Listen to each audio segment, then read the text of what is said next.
All right, 3, 2, 1, let's get it. As I adjust myself in the chair today, welcome to What's Your Problem, the podcast. If we have not met, I'm your host, Marsh Bice. If we have met a time or two, but you forgot my name, I am Marsh Bice. Episode 950, man. We're going to rock on with this. This episode is dedicated to my salespeople out there. And the question I have for you, man, is who's believing who? And that's a question that you have to ask yourself in sales. Because you can rationalize everything away. Okay, you really can. You can justify why every customer is not buying from you, why you can't make a month. I mean, the list goes on and on and on. But too often, as salespeople, we take what the customer is saying at face value. We believe them. We believe the words that they're saying. But sometimes the customer isn't leaving because of what they're saying is true. It's not necessarily the facts. They're leaving out of fear, out of doubt. And your job isn't to argue with the customer. Your job is to build your case beyond a reasonable doubt. You got to think of yourself like a defense attorney. A defense attorney doesn't have to prove 100% of the case. They don't have to prove innocence 100%. Do you ever think that any defense attorney ever takes on a client that doesn't think, dude, that dude's guilty?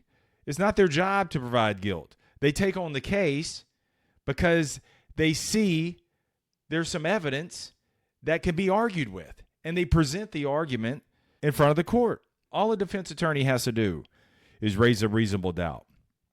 And they do that with evidence, with facts, with perspective, and with angles that the jury may not have considered. And that's exactly what you have to do in sales. You have to weave together your customer's words, your product, your service, and your follow-through. And you present that evidence.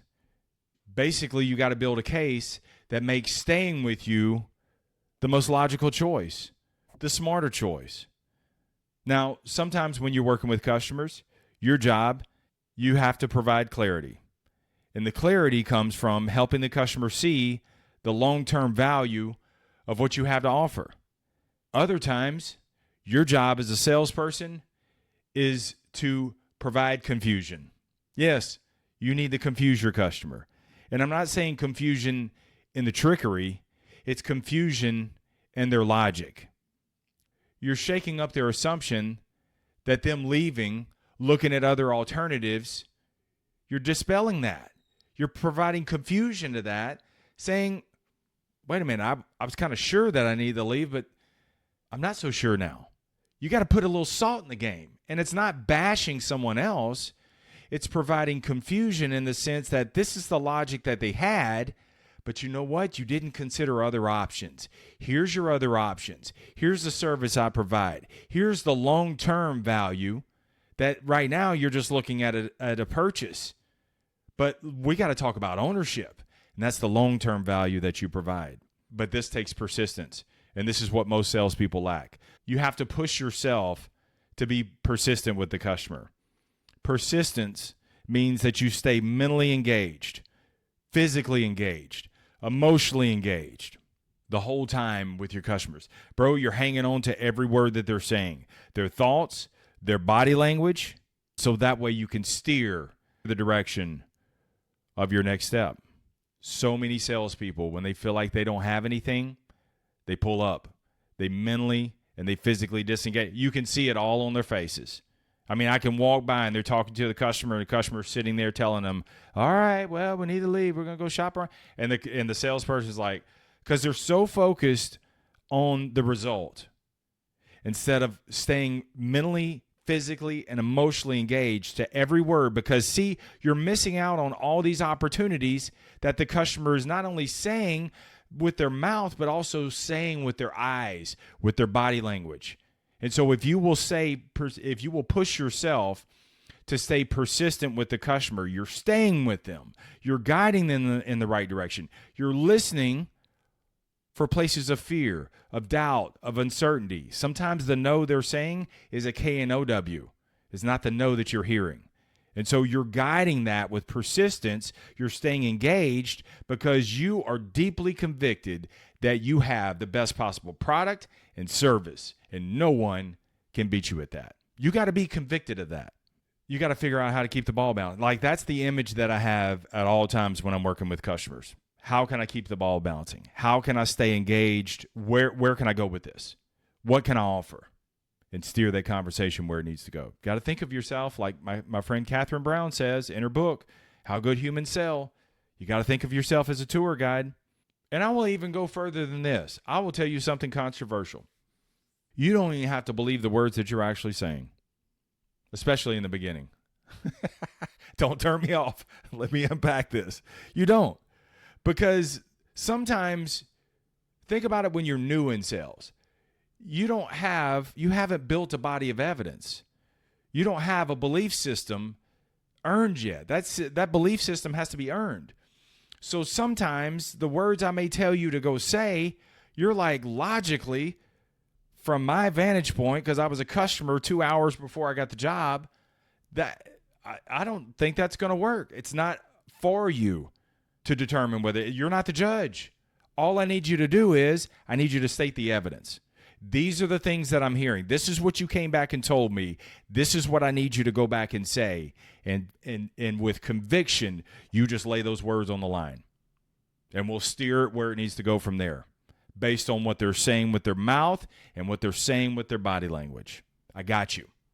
So that's what I'm saying. You don't have to believe the words that you're saying. Sometimes, bro, when you're on an 0-11 streak, you're not going to believe the words that you're saying because you've been looking at your past results, your most recent results, I should say.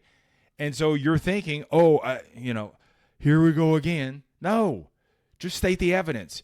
Give me new ways as a customer. Give me other ways to consider. That's what we are. We're options traders. So based on what they came here for, what's my options? What's multiple ways I can have them look at it? And based on that, it's kind of like you're a fisherman. You throw something out there, the fish ain't biting. You reel it back in. You don't throw the pole in the water. You change the lure. You change the bait, and you throw something else back in.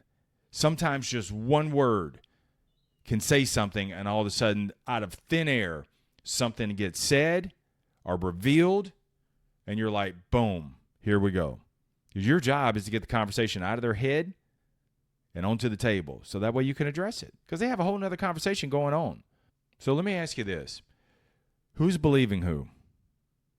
Are you believing what the customer is saying? Because a majority of what they're saying is laced with fear and doubt. Are you believing that?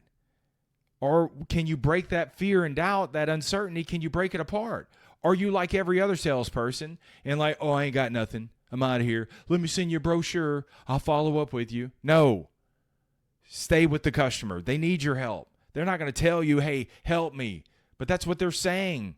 They came here for a reason. Did you unpack all of the reasons? Did you unpack their fear? Did you address their uncertainty?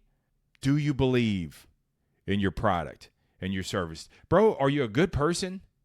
If you're a good person and you got into this business, why did you get in this business? You got in this business to help people? That's what every salesperson who applies for a job, I just want to help people. Well, then help them.